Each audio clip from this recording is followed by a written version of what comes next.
Eurozone ministers have finally agreed to the rescue package for Greece.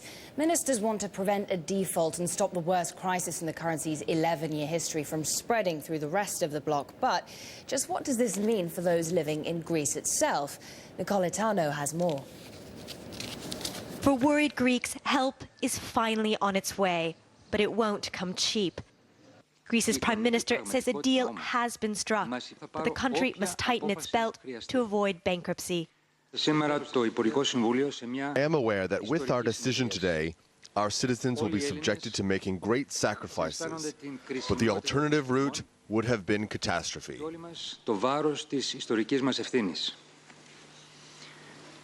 On Sunday, the Greek government announced a new 3-year austerity program, a condition of securing loans from the IMF and Europe. Sales tax will rise again, pensions will be frozen, and civil servants will face further pay cuts. In all, the government will cut spending by 30 billion euros, equivalent to 13% of GDP.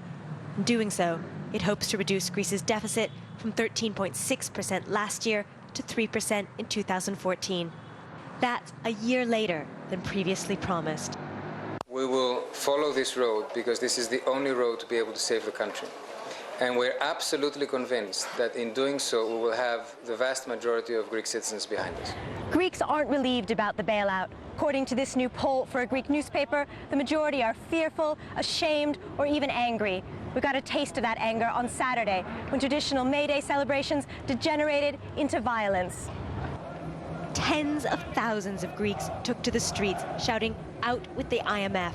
Only a small number clashed with police, but unions say there will be a wave of popular anger.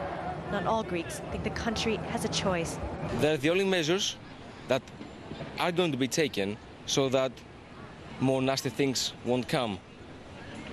They're fair measures, in my opinion. It's not easy at all. It is as if someone comes into your house and tell you what to do, in order to get out of this difficult situation that you have gone to. There's one thing here everyone agrees on. Greece's future hangs in the balance. Nicole Itano, Bloomberg News, Athens.